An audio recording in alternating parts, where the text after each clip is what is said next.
Everyone, कैसे हैं आप सब लोग। आई होप आप सब लोग ठीक ठाक होंगे, फाइन शाइन होंगे, एवन होंगे और अपने घरों में खुशआबाद होंगे। अल्हम्दुलिल्लाह मैं भी बिल्कुल ठीक ठाक हूँ। वेलकम करते हैं आपको आज के व्लॉग में। आज हम जा रहे हैं लोक विरसा, जो कि इस्लामाबाद में वाक़या है। दोपहर 1 बजे हम लोग रेडी होके घर से निकल चुके थे और अभी पाकिस्तान मोनूमेंट से होते हुए हमने गार्डन एवेन्यू वाला सीधा रोड पकड़ा और अभी शक्करपड़ियाँ के पास से होते हुए हम लोग विरसा पहुँचेंगे। साथ ही साथ मैं आपको आज की प्लेस के बारे में थोड़ा सा बताती चलूँ। लोक विरसा एक ऐसी जगह है जहाँ पर पाकिस्तान के अलावा और भी बहुत सारे ममालिक के कल्चर और मज़हब को रिप्रेजेंट किया गया है, उनकी सकाफ़त को उजागर किया गया है। इन कंट्रीज़ में India, Iran, Tajikistan, Kyrgyzstan, China, Azerbaijan और बहुत से ममालिक शामिल हैं जिनके कल्चर और मज़हब को रिप्रेजेंट किया गया है एक ही प्लेस में। इसके साथ साथ पाकिस्तान के जितने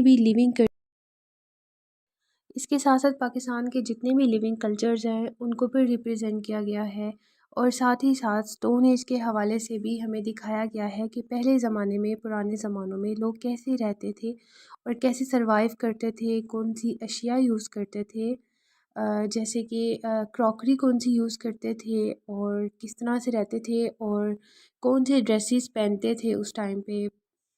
ये कहना गलत नहीं होगा कि आज मैं आपको पाकिस्तान के साथ साथ दूसरे ममालिक के भी सोशल नॉर्म्स एंड ट्रेडिशंस के हवाले से दिखाऊंगी।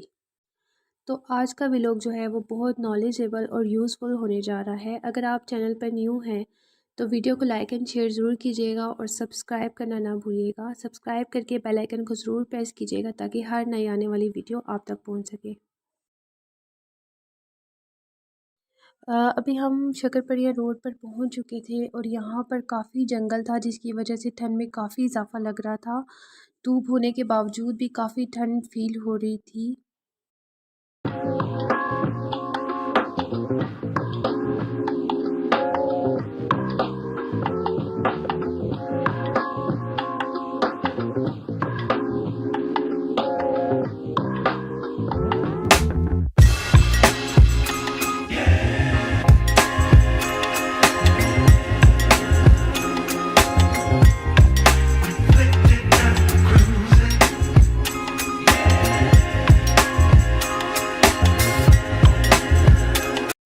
जी, तो हम लोग विरसा पहुंच चुके हैं और एंट्री करने के बाद मुझे सबसे फ़र्स्ट पे ये क्राफ्ट्स की एक बहुत ब्यूटीफुल सी शॉप दिखी और मैं एंटर हो गई यहाँ पर कुछ क्राफ्ट्स देखने, जो मैं आपके साथ भी शेयर कर रही हूँ। इस व्लॉग को मैंने 2 पार्ट्स में जो है वो डिवाइड किया है, पार्ट 1 एंड पार्ट 2। पार्ट 1 में मैं आपको कल्चरल ड्रेसेस दिखाऊंगी और ट्रेडिशंस दिखाऊंगी डिफरेंट कल्चर्स के, और पार्ट 2 में मैं आपको लोक विरसा का जो म्यूज़ियम है वहाँ पर विज़िट करवाऊंगी। और यहाँ पर मैं क्राफ्ट्स देख रही थी, बहुत प्यारे लग रहे थे। बेसिकली ये सिंधी कल्चर को रिप्रेजेंट कर रही थी। यहाँ पर जितनी भी शॉल्स थी, बेडशीट्स थी, कुशन कवर्स थे, बैग्स एंड ज्वेलरी जितनी भी थी वो सिंधी थीम पे बेस कर रही थी। ये जो बेडशीट थी मुझे बहुत अच्छी लगी थी। लास्ट टाइम हमने यहाँ से परचेज़ की थी और वो उसकी क्वालिटी बहुत अच्छी निकली थी, कलर वगैरह फेड नहीं हुआ था और ये 3500 की दे रहे थे। यहाँ पर आप देख सकते हैं और भी काफ़ी ज़्यादा शर्ट्स थी छोटी बच्चियों की, वो भी सिंधी थीम से रिलेटेड थी। और यहाँ पर ये शॉल्स भी काफ़ी अच्छी थी, पश्मीना, प्योर पश्मीना शॉल्स थी, वूल की शॉल्स भी थी यहाँ पर।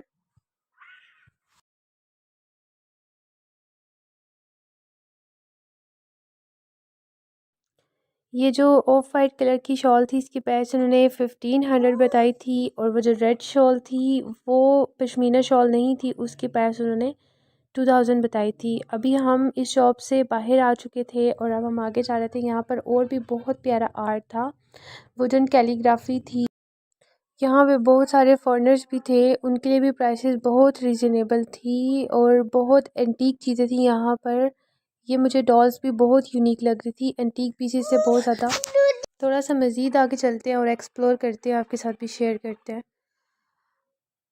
थोड़ा सा आगे जाने के बाद यहाँ पर पेंटिंग्स बहुत अच्छी लग रही थी मुझे, सीनरीज भी थी और काफ़ी जो है ब्यूटीफुल पेंटिंग्स लाइक विलेजेस की थी, कंट्री साइड की पिक्चर्स पेंटिंग बनी हुई थी और इतनी एक्सपेंसिव भी नहीं थी। सबसे मज़े की बात, ये पेंटिंग मुझे अपने ड्राइंग रूम के लिए बहुत पसंद आई थी, जिसकी प्राइस उन्होंने मुझे बताई थी 5000।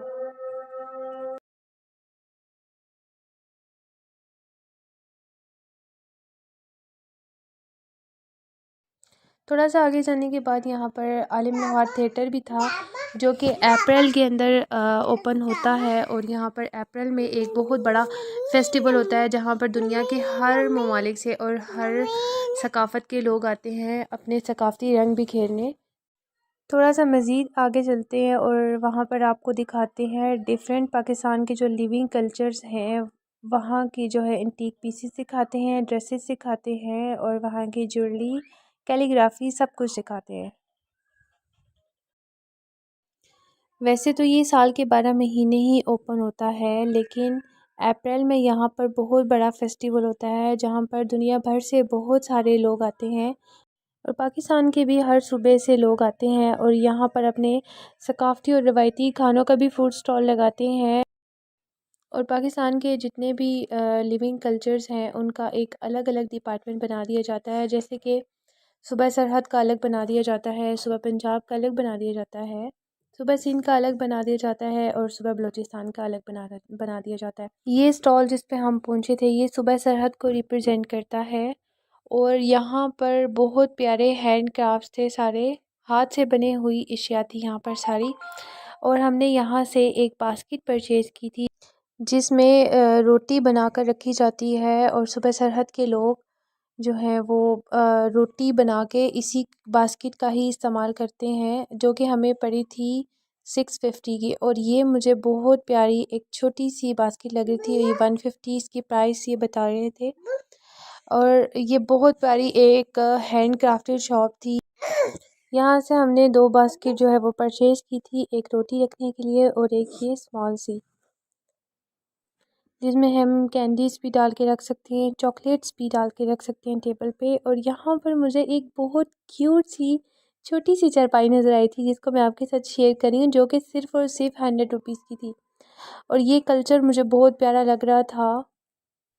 इस शॉप से निकलने के बाद एक और शॉप थी साथ में, जहाँ पर कश्मीरी कल्चर रिप्रेजेंट किया गया था और सारी जो अशिया थी वो कश्मीरी कल्चर से रिलेटेड थी।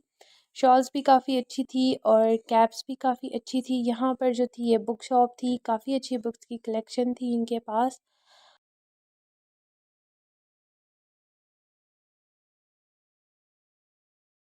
जैसे कि आप देख सकते हैं, ये ब्लैक शॉल बहुत खूबसूरत थी, जो कि सिर्फ़ और सिर्फ 2200 रुपये की, यानी कि 2200 की थी।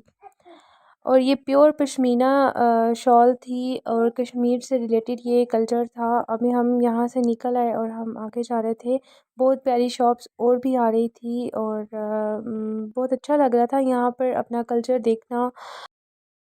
थोड़ा सा मज़ीद और आगे जाने के बाद एक और शॉप दिखी, जिसमें बहुत अच्छी वैरायटी थी शॉल्स की, लेडीज़ भी और जेंट्स भी। और यहाँ पर इनके पास जेंट्स जो थी वो पेशावरी कैप्स भी थी, जो बहुत प्यारी लग रही थी, जैकेट्स भी थी बच्चों की भी और जो है बड़ों की भी थी। और शॉल्स को भी मैं आपको दिखाती हूँ, ये देखिए शॉल्स भी काफ़ी अच्छी थी वैरायटी।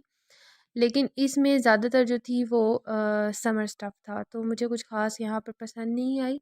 लेकिन मैं आपके साथ शेयर करती हूँ, कलर्स काफ़ी अच्छे थे, लेकिन स्टफ़ जो था वो समर स्टफ़ था। यहाँ पर ये जो स्टोन आर्ट था काफ़ी अच्छा था। और यहाँ से मैंने इकान की एक जैकेट भी परचेज़ की थी, जो कि जिस पे सिंधी कढ़ाई हुई थी और रेड और ब्लैक का कॉम्बिनेशन था, जिसमें शॉल्स भी काफ़ी अच्छी थी यहाँ पर। ये शॉल मुझे काफ़ी पसंद आई थी, लेकिन इसको मैं देख रही थी, ये समर स्टफ़ था। बट समर की जो प्लेन सूट्स होते हैं उनके साथ इसका बहुत अच्छा कंट्रास्ट बन सकता था। यहाँ पर मैं कान के लिए जैकेट पसंद कर रही थी। ये कलर पहले मुझे बहुत अच्छा लगा था, लेकिन ये कान को पसंद नहीं आया, तो इसके बाद फिर मैंने रेड और ब्लैक कॉम्बिनेशन में ये सिंधी जैकेट कान के लिए परचेज़ कर ली। मज़ीद थोड़ा सा आगे जाने के बाद यहाँ पर मुझे हैंडमेड और बहुत ब्यूटीफुल एक ज्वेलरी शॉप मिली, आपके साथ भी मैं शेयर करती हूँ। बहुत प्यारी यहाँ पर ज्वेलरी थी जो कि एक फ़ीमेल रन कर रही थी यहाँ पर। और ये मैंने जो है वो टॉप्स लिए थे। ये मुझे पहली नज़र में बहुत अच्छे लगे थे और जो कि मुझे 250 के पड़े थे ये। और यहाँ पर आप देख सकते हैं बहुत प्यारी हैंडमेड ज्वेलरी थी और प्राइसेस भी अफोर्डेबल थी।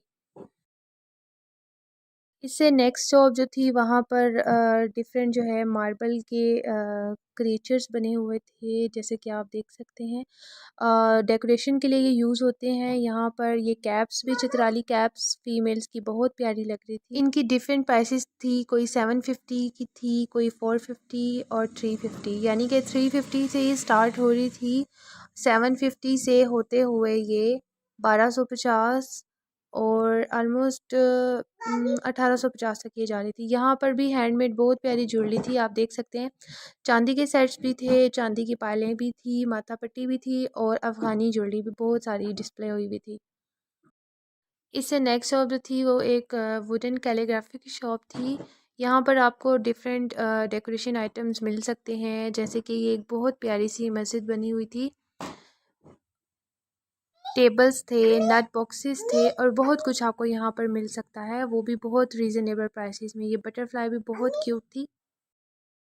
इस शॉप के बिल्कुल साथ ही मुझे एक बहुत आला शाहकार नज़र आया, जिसको पेंट आर्ट भी कहा जाता है और ट्रक आर्ट भी कहा जाता है। यहाँ पर बहुत ब्यूटीफुल ये लोग प्लेट्स तैयार करते हैं, जैसे कि जो कि डेकोरेशन के लिए यूज़ होती हैं, जैसे बग़ैर रागले फातिमा चाय पिला दो और इस तरह के बहुत सारे डेकोरेटिव आइटम्स आप अपने घर में भी यूज़ कर सकते हैं और बहुत सारी प्लेसेस को भी कर सकते हैं। और सबसे मज़े की बात, ये लोग यहाँ पर कुछ भी सेल नहीं करते।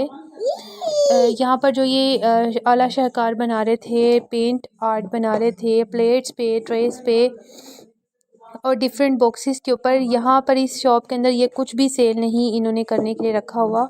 जस्ट ये डेकोरेट करते हैं यहाँ पर और पेंटिंग करते हैं और लोगों को अट्रैक्ट करते हैं। यहाँ पर कुछ भी सेल नहीं करते। यहाँ पर बहुत सारे आइटम्स जो थे मुझे बहुत पसंद आए थे और मैंने बहुत रिक्वेस्ट भी की थी इनसे। एक बहुत बड़ा ये जो ट्रक था और जो है हीर रांझा की एक पेंटिंग थी, वो मैंने इनसे बहुत रिक्वेस्ट की कि आप मुझे सेल कर दें, लेकिन इन्होंने मुझे सॉरी किया कि हम यहाँ पर कुछ भी सेल नहीं करते। हमने जस्ट यहाँ पर डेकोरेट किया हुआ है, हम पेंटिंग्स करते हैं जस्ट डेकोरेट करने के लिए अपनी शॉप को, और यहाँ पर हम कुछ भी सेल नहीं करते। और ये जो फीमेल है यहाँ पर, ये भी पेंटिंग करना अभी सीख रही थी और बहुत अच्छी पेंटिंग्स कर भी रही थी प्लेट्स के ऊपर, ट्रेस के ऊपर, और बहुत अच्छी अच्छी पेंटिंग्स बना भी रही थी। इसको ट्रक आर्ट भी कहा जाता है क्योंकि ये थोड़ा सा रिलेटेड है, जैसे ट्रक्स का एक स्ट्रक्चर होता है, ट्रक्स के ऊपर पेंटिंग की जाती है, थोड़ा सा उससे रिलेटेड है। यहाँ पर ट्रक्स भी बहुत प्यारे लग रहे थे, प्लेट्स भी बहुत डेकोरेटिव और बहुत यूनिक लग रही थी। इस पेंट आर्ट वाले स्टॉल के मालिकीन का कहना था कि ये हमारी सकाफ़त का हिस्सा है, इसलिए हम यहाँ पर कुछ भी सेल नहीं करते, जस्ट इनको डेकोरेटिव आइटम के तौर पे यूज़ किया हुआ है। इसके साथ ही बिल्कुल एक मुल्हका शॉप थी जिसके अंदर बहुत प्यारी प्यारी अलमारियाँ, प्योर वुडन स्टफ़ था इनका, बहुत प्यारी थी, जो कि ये 35,000 की दे रहे थे। यानी कि ऑल जितनी भी आप जो भी कबर्ड लेना चाहें 35,000 की आपको मिल जाएगी। तो जनाब यहाँ पर जितने भी स्टॉल्स थे वो हो चुके थे एंड, और बिल्कुल सामने यहाँ पर जो था म्यूज़ियम था, लोक विरसा का म्यूज़ियम। और ये कमारिया का यहाँ पर बहुत अच्छा स्टफ़ में खदड़ भी था और यहाँ पर बहुत अच्छी शॉल्स भी थी कमालिया की। तो यहाँ पर भी मैं शॉप में गई थी और यहाँ पर शॉल्स काफ़ी अच्छी मुझे लगी थी, पसंद भी आई थी, और एक शॉल मैंने परचेज़ भी की थी जो कि मुझे 2500 की पड़ी थी। प्योर पश्मीना शॉल थी कमालिया की। और यहाँ पर हम आगे चल के जा रहे थे, अब हमने जाना था लोक विरसा के म्यूज़ियम में। कल्चरल जो स्टॉल्स थे वो यहाँ पर एंड हो चुके थे और जो फूड स्टॉल थे, कल्चरल फूड स्टॉल, वो इन दिनों बंद थे। वो जस्ट फेस्टिवल के दिन ओपन होते हैं। पाकिस्तान के हर सूबे से लोग आते हैं और अपना कल्चरल फूड जो है वो रिप्रेजेंट करते हैं। जैसे जो पंजाब के लोग होते हैं उनका अलग डिपार्टमेंट होता है, वहाँ पर वो लोग लस्सी, साग, मकई की रोटी और इससे रिलेटेड जितने भी पंजाब के रवायती खाने होते हैं उसको रिप्रेजेंट करते हैं। सुबह सरहद के लोग भी वहाँ का रवायती खाना जो होता है वो रिप्रेजेंट करते हैं। और जो सुबह सरहद की सुबह बलूचिस्तान के होते हैं वो वहाँ पर बलूचिस्तानी सज्जी और कबाब वगैरह रिप्रेजेंट करते हैं। इस तरह से पाकिस्तान के हर सूबे से लोग आते हैं फेस्टिवल में और अपना रवायती खाना जो है वो यहाँ पर आके रिप्रेजेंट करते हैं। स्टॉल्स वाली साइड से जो है हम घूम आए थे और वहाँ से जो परचेजिंग हमने करनी थी, कुछ हमने परचेजिंग भी कर ली थी।